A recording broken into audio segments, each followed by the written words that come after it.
Bonjour à toutes et à tous, on se retrouve aujourd'hui pour une vidéo un petit peu détente parce que vous avez été plusieurs à me demander si je comptais faire une vidéo sur ma collection de DVD et Blu-ray. Alors j'ai vu que ça se faisait pas mal sur les autres chaînes, donc je trouve que c'est plutôt sympa comme format. Puis voilà, là pour la fin d'année je trouve que c'est idéal ce genre de petite vidéo. J'ai pas une vidéothèque si énorme que ça selon moi, surtout quand je vois certaines collections soit chez des amis, soit dans d'autres vidéos, notamment dans les vidéos des gardiens du cinéma. Sur leur chaîne, il y a des vidéos collections et les gars ont des milliers de titres. Donc voilà, moi j'ai choisi tous les films d'horreur que j'avais chez moi en DVD et en Blu-ray. Je trouve que j'en ai pas énorme, vous allez voir, c'est quand même beaucoup de films qui sont assez modernes, sachant qu'il y a pas si longtemps que ça, j'avais fait un énorme tri, donc il y avait beaucoup de films, surtout beaucoup de DVD que j'avais revendu dans un cash express. Pour vous donner une idée, je crois que j'avais ramené 4 cabas Carrefour remplis à ras-bord de DVD. Pour commencer, en DVD, j'ai Evil Dead 1 et Evil Dead 2 dans ces collections là. Donc le 1 est édité par TF1 Vidéo et le 2 par Studio Canal. C'est le format du 2 que je préfère. En plus c'est un de mes films préférés, alors ça tombe bien. Donc on est sur quelque chose de cartonné, voilà, comme ça, qui s'ouvre en 3 avec le film, les bonus et ici un gros livret avec des photos, des interviews, des bonus, etc. qui est assez sympa.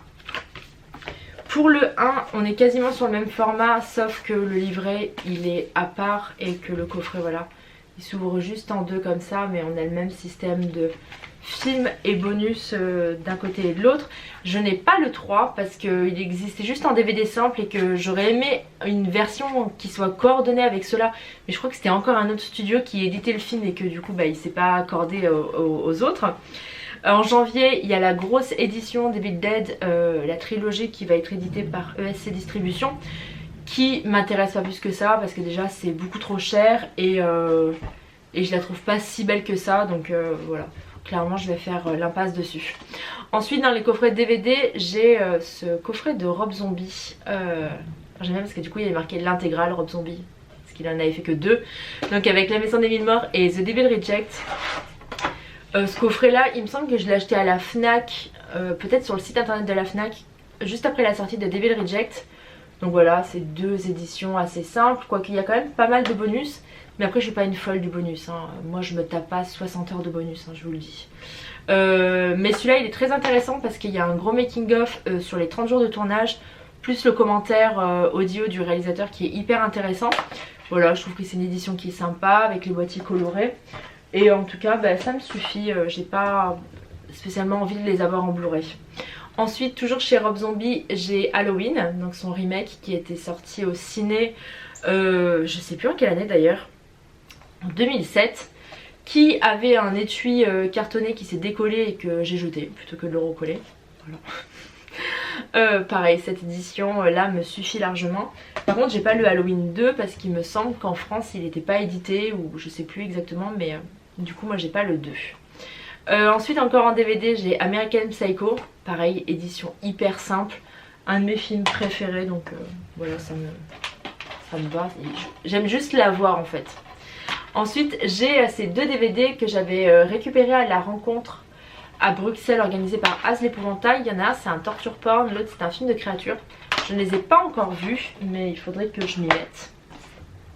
Ensuite j'ai ces 2 adaptations de King, donc Misery et ça. Misery, il me semble qu'il avait aussi... Je me fais troller par Siri, j'en ai marre. Misery, il me semble qu'il avait un boîtier cartonné que j'ai jeté aussi, qui devait être déchiré ou décollé, je ne sais pas. C'est une de mes adaptations préférées de King. Et ça, pareil, je pense quand même que c'est une de mes adaptations préférées, même si voilà, le téléfilm il a quand même des défauts.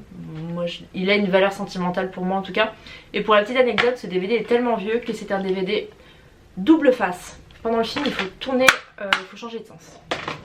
Voilà, c'est quand même... je pense qu'il fallait quand même le savoir. Ensuite j'ai cette édition de Une nuit en enfer qui est vraiment une édition hyper basique. Je pense que c'est un truc que j'avais acheté en déstockage ou quelque chose comme ça. Film très cool, et voilà, c'est le genre de film où une édition DVD, je suis désolée mais pour moi ça me suffit en tout cas. Ensuite j'ai ce coffret de Massacre à la tronçonneuse avec le remake et la suite du remake qui sont pour moi de très bons films. En tout cas moi j'aime beaucoup le remake qui avait été fait. Je trouve que c'était...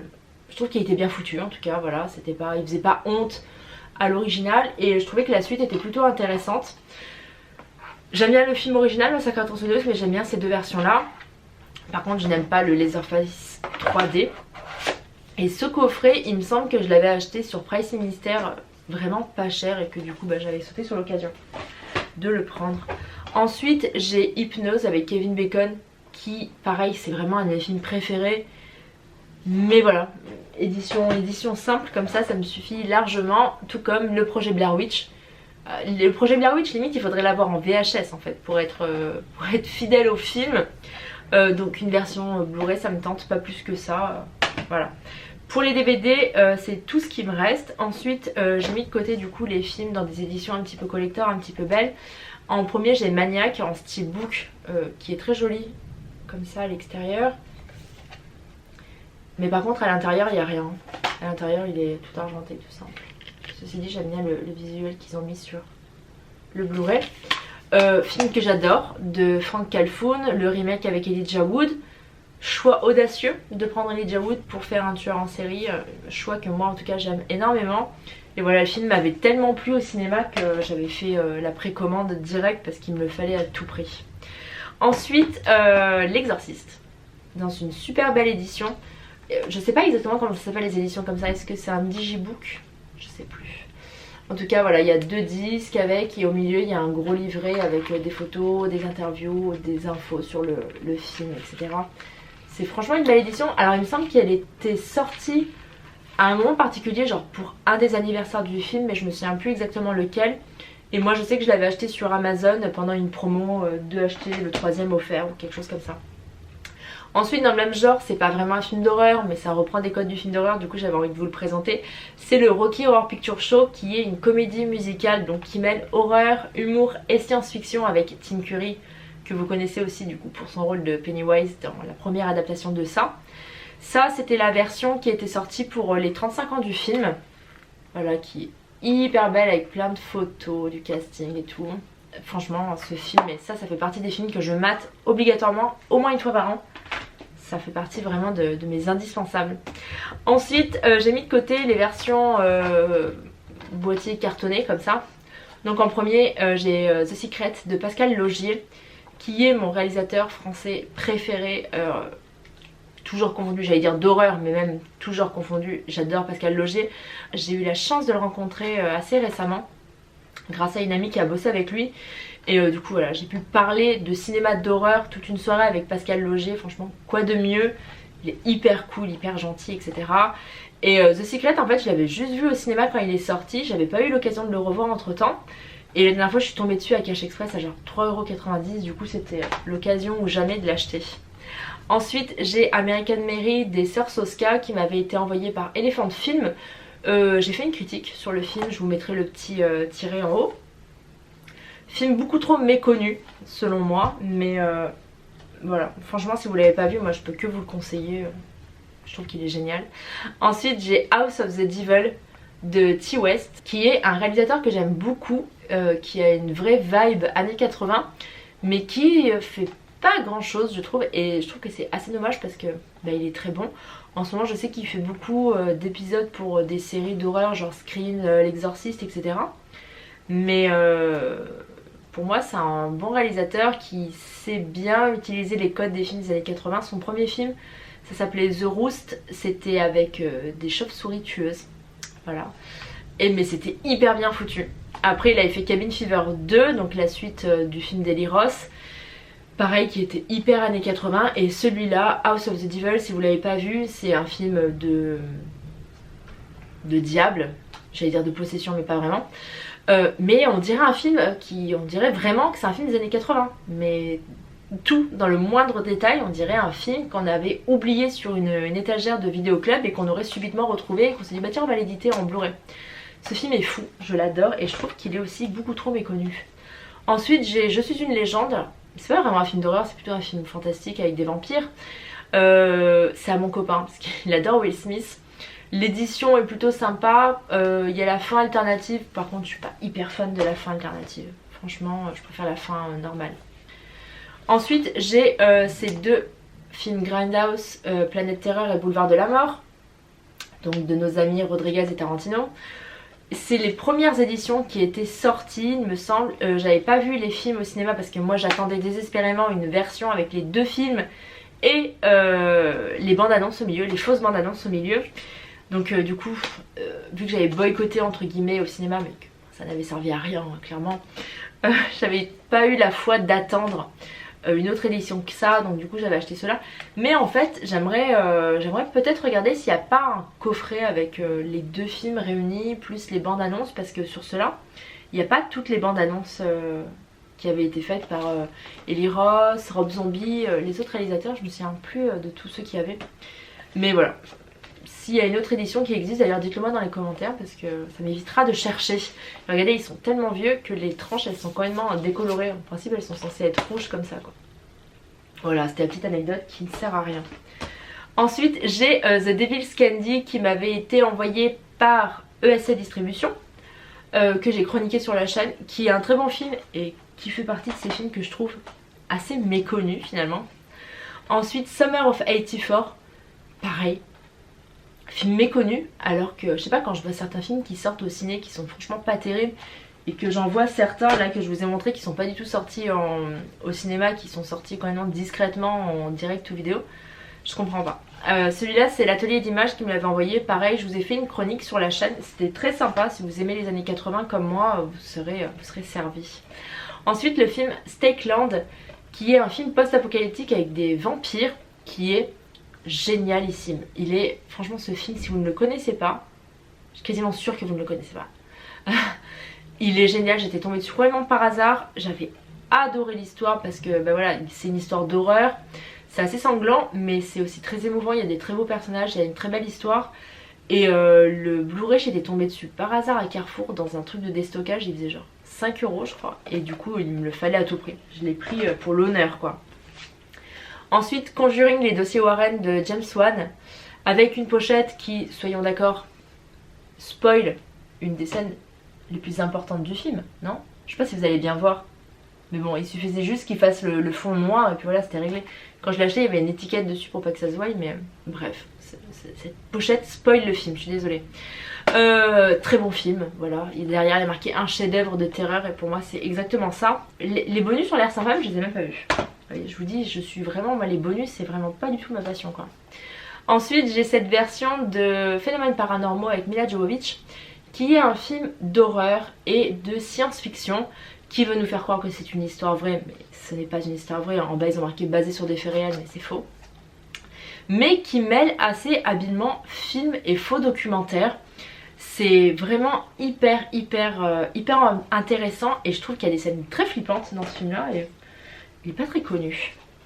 En coffret Blu-ray, j'ai un coffret qui réunit La Colline à des yeux 1 et 2, donc le remake d'Alexandre Aja et la suite du remake qui a été réalisé par Mike Martin Weiss. Alors celui-là il est en version non censurée, le Aja. Il est horrible, hein. Franchement moi c'est le film... La première fois que j'ai vu la version non censurée, franchement il y a des scènes, j'ai la chair de poule tellement je les trouve horribles. Le 2 je trouve que c'est du trash pour du trash et du coup je suis moins fan de ce genre de film là. Je trouvais que le premier avait des scènes trash mais je trouvais qu'elles avaient une certaine cohérence et qu'elles n'étaient pas totalement gratuites, alors que ben, je trouve que dans le 2 c'est un peu gratuit et, je sais pas, moi ça me dérange en tout cas. Ensuite j'ai ce coffret qui réunit 28 jours plus tard et 28 semaines plus tard.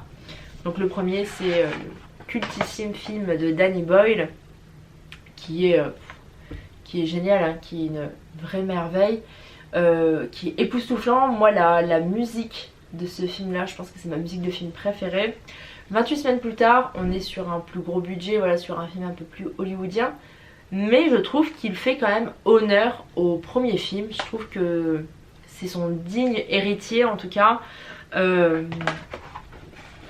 Moi c'est deux films que j'aime beaucoup en tout cas. Par contre je fais pas partie de ces gens qui attendent encore une suite genre 28 mois plus tard ou 28 ans plus tard. Franchement la suite maintenant ça m'intéresse pas plus que ça. Ensuite le dernier coffret Blu-ray que j'ai, et c'est un coffret dont je suis très fière, c'est le coffret des monstres classiques Universal. Donc il y a 8 films classiques, donc il y a, je sais pas si vous allez bien voir, Dracula, Frankenstein, la momie, la fiancée de Frankenstein, la main visible, le loup-garou, le fantôme de l'opéra et la créature du lac noir. C'est un coffret qui coûtait hyper cher quand il est sorti, je crois qu'il faisait genre 80 ou 90 euros, et moi je l'ai trouvé dans un cash express un jour à genre 25 euros.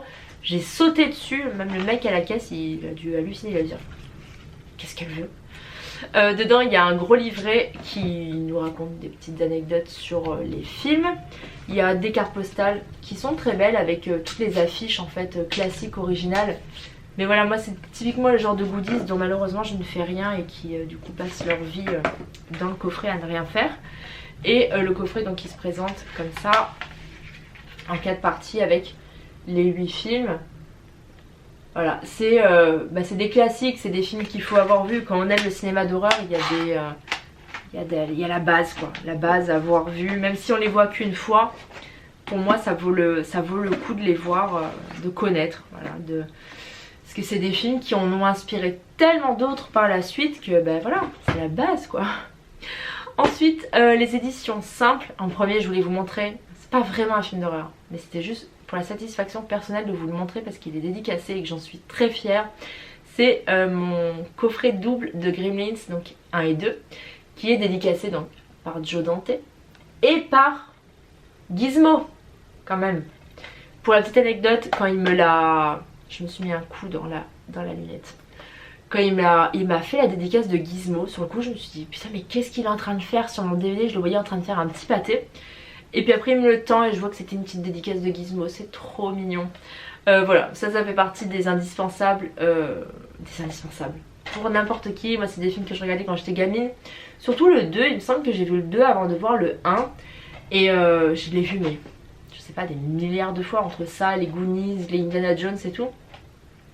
C'est vraiment mes indispensables. Et là en période de fête de Noël, ben, on regarde Gremlins, non? Ensuite j'ai Esther, qui est un très bon film à voir absolument. Voilà, Esther, je pense que tout le monde l'a vu donc j'ai même pas besoin vraiment de le conseiller parce que c'est la base. Insidious des James Wan, pareil, ça fait partie des classiques modernes, j'ai envie de vous dire, les classiques de ces dernières années qu'il faut avoir vu à tout prix. The Witch de Robert Eggers, que j'ai pas encore revu depuis que je l'ai acheté en Blu-ray. Par contre il me semble que je l'ai acheté parce qu'il était vraiment pas cher et du coup j'en ai profité.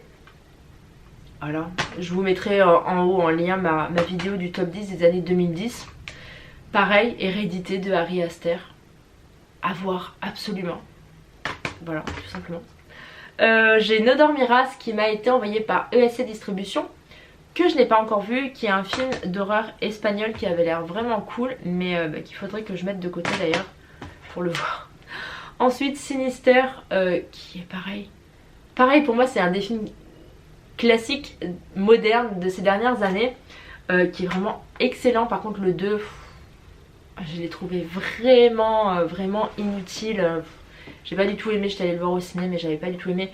Alors que le 1, tellement angoissant et flippant ce film. Ensuite j'ai Décharné, que pareil j'ai récupéré à Bruxelles pendant la rencontre de Az l'épouvantail, qui si je ne dis pas de bêtises vient de la collection de mon collègue Dominique de la chaîne Toeir House, qui parle de films d'horreur aussi comme moi. Et donc voilà, en plus j'avais dit qu'il fallait absolument que je le regarde. Ensuite j'ai Wolf Creek 2, que je n'ai pas vu, que je me rends compte en vous le présentant que je ne l'ai jamais vu. Je l'avais gagné un concours et je pense que je l'ai rangé directement mais je ne l'ai pas regardé. Le 1 est génial de Wolf Creek, c'est un film sur un tueur en série en Australie. C'est assez malsain, assez gore, assez violent. Je pense que si le 2 est dans la continuité, il y a marqué une suite féroce et définitivement épique. Faudrait que je le mate. Ensuite j'ai The Grudge, la version américanisée avec Sarah Michelle Gellar, qui est ma foi toujours très efficace. Ensuite, pour en revenir à Rob Zombie, 31 et The Lords of Salem. Lords of Salem, j'adore ce film, je le trouve terriblement envoûtant. Je comprends tout à fait qu'on puisse ne pas aimer ce film parce qu'il est tellement space que voilà, je comprends qu'on puisse ne pas adhérer à cet univers là ni rien. Moi je l'adore vraiment, mais il est hyper efficace sur moi. Je suis, mais le mot c'est envoûtée. Quand je regarde ce film je suis envoûtée. Voilà. Mais 31, je déteste ce film, mais je le déteste. Je l'avais précommandé, quand je l'ai reçu j'étais trop heureuse d'enfin le recevoir. Je l'ai regardé en simultané avec une copine, on s'était envoyé un message, on s'était dit ouais vas-y on regarde ce soir en même temps et on se donne notre avis après. Après le film on s'est envoyé un message, c'était de la merde non?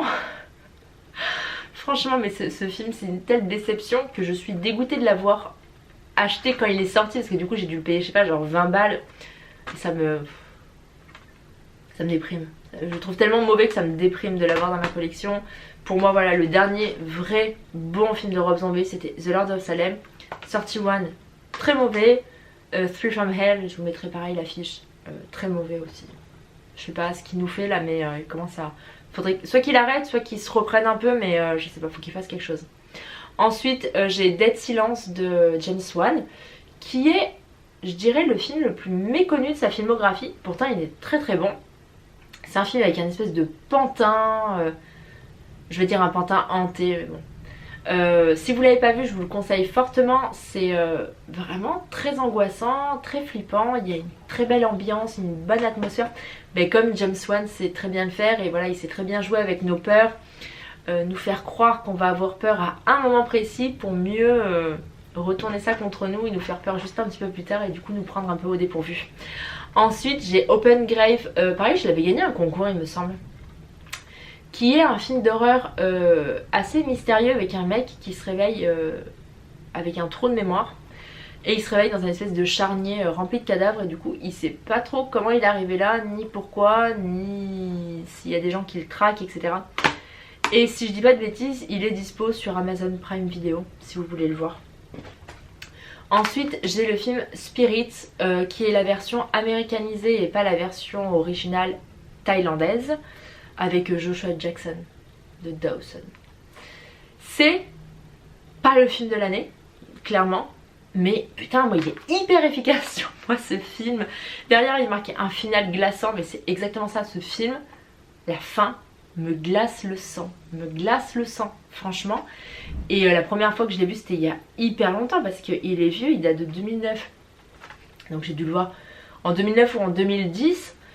Et franchement la fin il y a des fois où j'y pense et ça me fait encore des frissons. Je trouve que la fin est trop efficace.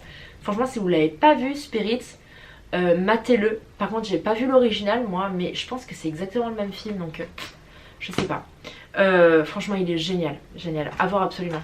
Et ensuite en édition simple j'ai Eden Lake, qui est un film très gore, très trash, avec Kelly Riley et Michael Fassbender.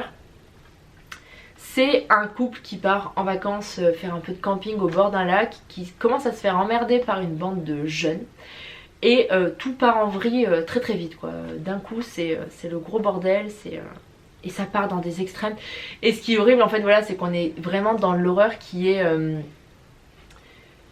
réaliste en fait. On se dit, quand on voit ce film on se dit bah, ça pourrait très bien arriver, et c'est ce qui fait d'autant plus peur je trouve. Ensuite dans les derniers films que j'ai achetés, alors j'ai fait une story cette semaine sur Instagram, mais vous l'avez peut-être pas vu, peut-être que vous me suivez pas forcément sur Instagram, mais donc je suis allée à la Fnac et je me suis acheté 4 films en fait. Donc j'ai acheté Get Out et Us de Jordan Peele. C'est deux seuls films, mais ce sont deux films géniaux. Us, je l'ai pas revu depuis le cinéma, donc ça sera une bonne redécouverte. Je pense par contre que sur ce genre de film là, les bonus seront très intéressants. Là j'aime bien déjà, le titre du bonus me tente beaucoup. La redéfinition d'un genre, l'horreur selon Jordan Peele. Et Get Out, ah il y a une fin alternative. Vous savez, je ne le savais même pas. Je découvre en même temps que vous. Fin alternative et scène coupée. Voilà, ça c'est intéressant. Ça faudrait que je les mate. Voilà, ça fait partie des films à avoir absolument selon moi dans sa filmothèque. Ensuite Sans un bruit de John Krasinski, qui pareil fait partie des meilleurs films de ces dernières années. Je vous ai fait une vidéo dessus il n'y a pas longtemps. Et j'ai pris Midsommar, donc l'édition il y a marqué quoi, édition limitée, qui est très belle, hein, qui est toute cartonnée. Voilà, comme ça, qui s'ouvre en 4. Avec donc la version ciné et la version en director's cut. Et c'est cette version là qui m'intéressait énormément parce que je suis trop curieuse de voir ce qu'il y a en plus de la version ciné. Derrière il y a c'est la frise. Alors c'est pas la frise qu'on voit au début, je pense plutôt que ce sont les tableaux qui sont dans les dortoirs. Si vous avez vu le film, vous savez qu'il y a des grandes peintures dans les dortoirs. Et je pense que c'est ça qu'ils ont mis. En tout cas, j'ai hyper hâte de le revoir. Et pour finir, la petite pépite de ma collection, qui fait partie de ces films que je me demande franchement pourquoi je l'ai acheté, parce que je n'avais aucune envie de le revoir, c'est Serbian Film. Voilà, je l'ai déjà vu 2 fois, quand il est sorti et quelques années plus tard. J'avais pas spécialement l'intention de le revoir. Et en fait la dernière fois je sais pas pourquoi je gérais sur internet et je me suis dit oh putain, ici je m'ai acheté Serbian Film. Voilà, en plus je l'ai payé 30 balles donc bon, on a une belle édition. De toute façon je crois que c'est la seule édition qui est disponible en France, avec le DVD, le Blu-ray et la bande originale du film, qui d'ailleurs est très très bonne. Mais le film, du coup je me dis je vais être obligée de le revoir, je l'ai acheté. Donc ça, on est sur une version intégrale, non censurée, interdit aux moins de 18 ans, public averti, etc. Une très belle édition. Mais le seul truc qui me dérange, alors déjà, ce qui me dérange, c'est que c'est plus grand qu'un format Blu-ray. Voilà. Pas de beaucoup, mais du coup c'est un format DVD et ça me saoule en fait ça me saoule les Blu-ray qui sont au format DVD. Voilà, mais ça après c'est mon côté psychorigide quoi. Donc ça j'aime pas. Et le truc qui me dérange énormément, c'est qu'on nous dit que c'est une version, une édition pardon, qui est limitée à 1000 exemplaires. Alors déjà ça me paraît hyper bizarre que du coup il y ait toujours du stock, parce que je me dis on est genre même pas 1000 à avoir acheté Serbian Film en France. Ça me paraît bizarre mais bon pourquoi pas. Mais par contre ce qui me dérange c'est qu'ils en font mention nulle part, alors qu'il suffisait juste de mettre une petite pastille en disant bah, c'est le numéro 500 sur 1000. Parce que là finalement on nous dit ouais c'est une version collector ultime, 1000 exemplaires patati patata. Mais il n'y a rien qui me prouve que c'est effectivement que 1000 exemplaires. Donc voilà, je sais pas. Écoutez, pour moi ça aurait été un petit plus à mettre, parce que tant qu'à faire de vendre un film en nous disant que c'est une édition limitée ultra collector et compagnie, autant le signifier quelque part. Mais ça, je sais pas, ça vous paraît pas bizarre qu'on soit même pas 1000 à avoir acheté ça en France? Alors je sais pas, si vous l'avez, on va peut-être faire un club des gens qui ont osé acheter Serbian Film. Je sais pas, mais en tout cas voilà. Je l'ai acheté, écoutez. Je le materai un jour, quand je serai seule. Mais c'est pas en tout cas dans mon programme prochain. Écoutez, j'espère que cette vidéo elle vous aura plu, que c'était pas trop long ni rien, parce que vous savez que je parle énormément. Dites-moi si vous avez envie que je fasse genre une partie 2 avec mes films non horreur. Je sais pas si ça vous intéresse. Dites-moi si j'ai dit des bêtises par rapport aux éditions. Parce qu'il y a des fois je dis ouais ça existe pas en France, mais peut-être que si ça existe, c'est juste que je suis pas au courant. Et puis voilà, dites-moi s'il y a des films qui vous plaisent, que vous n'avez pas vu et que du coup vous avez envie de voir. Et dites-moi si vous faites partie des 1000 personnes à avoir acheté la version intégrale de Serbian Film. Voilà. Et en attendant, vous pouvez me retrouver sur Facebook, sur Twitter, sur Instagram et sur YouTube. Et je vous dis à très bientôt pour une prochaine vidéo. Salut!